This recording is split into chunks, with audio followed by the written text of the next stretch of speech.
ओम माधवे नमः। आप सभी का मेरे YouTube चैनल भक्ति सागर में पुनः स्वागत है। आज से प्रतिदिन हम अपने चैनल पर माघ मास के महात्म्य का स्मरण करेंगे, जिससे स्नान करने के बाद स्मरण करने से श्री हरि को प्राप्त करने में मदद मिलती है तथा मनुष्य को पूर्ण फलों की प्राप्ति होती है। आज का अपना वीडियो शुरू करने से पहले आप सभी से विनम्र प्रार्थना है, यदि आप मेरे चैनल पर नए आए हैं और अभी तक मेरे चैनल को सब्सक्राइब नहीं किया है, तो व्रत त्योहारों से संबंधित सभी जानकारियां प्राप्त करने के लिए, सभी व्रत कथाएं सुनने के लिए तथा प्रतिदिन के महात्म्य स्मरण करने के लिए कृपया मेरे चैनल को सब्सक्राइब अवश्य करें। वीडियो यदि पसंद आता है तो लाइक एंड शेयर भी करें। आपके लाइक का मेरे लिए बहुत महत्व है। कृपया आप वीडियो को लाइक और कमेंट भी अवश्य किया कीजिए। हिंदू पांचांग का 11वां महीना माघ मास कहलाता है। हिंदू धर्म शास्त्रों में माघ मास का विशेष महत्व बताया गया है। धार्मिक मान्यताओं के अनुसार इस मास में भगवान विष्णु और सूर्य देव की पूजा अर्चना करने से साधकों की सभी मनोकामनाएं पूर्ण होती हैं। इसके अलावा इस महीने को स्नान, दान और पूजा पाठ के लिए सबसे शुभ समय माना जाता है। ऐसा माना जाता है कि इस महीने में स्नान दान करने से जीवन में सुख, शांति और पुण्य की प्राप्ति होती है। माघ का महीना पहले माध का महीना था, जो बाद में माघ हो गया। माध शब्द का संबंध श्री कृष्ण के एक स्वरूप माधव से है। इस महीने को अत्यंत पवित्र माना जाता है। इस महीने में ढेर सारे धार्मिक पर्व भी आते हैं। माघ मास में स्नान का विशेष महत्व है। यह स्नान पौष पूर्णिमा से लेकर माघ पूर्णिमा तक माना जाता है। ऐसा कहा जाता है कि इस माह में स्नान दान करने से व्यक्ति को शुभ फलों की प्राप्ति होती है। इसी माह में दुनिया का सबसे बड़ा मेला कुंभ का आयोजन होता है। माघ माह में गंगा के तट पर वार्षिक कुंभ मेले का आयोजन होता है।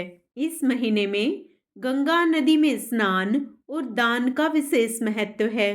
इस महीने में प्रकृति भी अनुकूल होने लगती है तथा मौसम में थोड़ी गर्मी आने लगती है। मान्यता है कि माघ के महीने में सामान्य जल भी गंगा जल के समान हो जाता है। इस पवित्र महीने में तीर्थ स्नान, सूर्य देव, माँ गंगा और श्री हरि विष्णु की पूजा का विशेष महत्व है। इस महीने में संगम पर कल्पवास भी किया जाता है, जिससे व्यक्ति शरीर और आत्मा से नवीन हो जाता है। माघ माह में कल्पवास करने का सबसे बड़ा पुण्य है। कल्पवास अर्थात कुछ काल के लिए या संपूर्ण माघ माह तक के लिए नदी के तट पर ही कुटिया बनाकर रहना और साधुओं के साथ व्रत, तप, उपवास, सत्संग आदि करना ही कल्पवास है। कल्पवास से शरीर के सभी रोग और मन के सभी शोक दूर हो जाते हैं। ब्रह्मा, विष्णु, महादेव, रुद्र, आदित्य और मरुदंग माघ मास में प्रयागराज के लिए यमुना के संगम पर गमन करते हैं। माघ मास में मंदिरों, आश्रमों, नदी के तट पर सत्संग, प्रवचन के साथ माघ महात्म्य तथा पुराण कथाओं का आयोजन होता है। कथा प्रसंगों के माध्यम से तन मन की स्वस्थता बनाए रखने के लिए अनेक प्रसंग सुने जाते हैं। इस माह में स्वाध्याय पर विशेष ध्यान दिया जाता है। स्वाध्याय का अर्थ है स्वयं का अध्ययन करना, अच्छे विचारों का अध्ययन और इस अध्ययन का अभ्यास करना। आप स्वयं के ज्ञान, कर्म और व्यवहार की समीक्षा करते हुए पढ़ें। वह सब कुछ जिससे आपके जीवन में सकारात्मक ऊर्जा का संचार होता हो, साथ ही आपको इससे खुशी भी मिलती हो। पुराणों में वर्णित है कि इस माह में पूजन, अर्चन व स्नान करने से नारायण को प्राप्त किया जा सकता है तथा स्वर्ग की प्राप्ति का मार्ग भी खुलता है। पद्म पुराण में बताया गया है कि अन्य मास में जप तप और दान से भगवान विष्णु उतने प्रसन्न नहीं होते जितने कि माघ मास में नदी तथा तीर्थ स्थलों पर स्नान करने से होते हैं। मान्यता यह भी है कि माघ मास की पूर्णिमा को नदी स्नान और दान देने से सूर्य और चंद्रमा युक्त दोषों से मुक्ति मिलती है। आइए अब माघ मास के प्रथम अध्याय का महात्म्य स्मरण करते हैं। एक समय श्री सूत जी ने अपने गुरु श्री व्यास जी से कहा कि गुरुदेव, कृपया करके आप मुझे माघ मास का महात्म्य कहिए, क्योंकि मैं आपका शिष्य हूँ। व्यास जी कहने लगे कि रघुवंश के राजा दिलीप एक समय यज्ञ के स्नान के पश्चात पैरों में जूते और सुंदर वस्त्र पहनकर शिकार की सामग्री से युक्त कवच और शोभायमान आभूषण पहने हुए अपने सिपाहियों से घिरे हुए जंगल में शिकार खेलने के लिए अपनी नगरी से बाहर निकले। उनके सिपाही जंगल में शिकार के लिए मृग, व्याघ्र, सिंह आदि जंतुओं की तलाश कर रहे थे। उस वन में वनस्थली अत्यंत शोभा को प्राप्त हो रही थी। कहीं कहीं मृगों के झुंड फिरते थे, कहीं गीदड़ अपना भयंकर शब्द कर रहे थे, कहीं गैंडों का समूह हाथियों के समान फिर रहा था, कहीं वृक्षों के कोटरों में बैठे हुए उल्लू अपना भयानक शब्द कर रहे थे, कहीं सिंहों के पद चिन्हों के साथ घायल मृगों के रक्त से भूमि लाल हो रही थी, कहीं दूध से भरी थनों वाली सुंदर भैंसें फिर रही थी, कहीं पर सुगंधित पुष्प, हरी भरी लताएं वन की शोभा को बढ़ा रही थी, कहीं बड़े बड़े पेड़ खड़े थे तो कहीं पर उन पेड़ों पर बड़े बड़े अजगर और उनकी केंचुलियां भी पड़ी हुई थी। उसी समय राजा के सिपाहियों के बाजे की आवाज सुनकर एक मृग वन में से निकलकर भागने लगा और बड़ी बड़ी चौकड़ियां भरता हुआ आगे बढ़ा। राजा ने उसके पीछे अपना घोड़ा दौड़ाया, परंतु मृग पूरी शक्ति से भागने लगा। मृग कांटेदार वृक्षों के एक जंगल में घुसा और राजा ने भी उसके पीछे वन में प्रवेश किया, परंतु दूर जाकर मृग राजा की दृष्टि से ओझल होकर निकल गया। राजा निर्जन वन में अपने सैनिकों सहित प्यास के मारे अति दुखी हो गया। दोपहर के समय अधिक मार्ग चलने से सैनिक थक गए और घोड़े रुक गए। कुछ देर बाद राजा ने एक बड़ा भारी सुंदर सरोवर देखा, जिसके किनारों पर घने वृक्ष थे। इसका जल सज्जनों के हृदय के समान स्वच्छ और पवित्र था।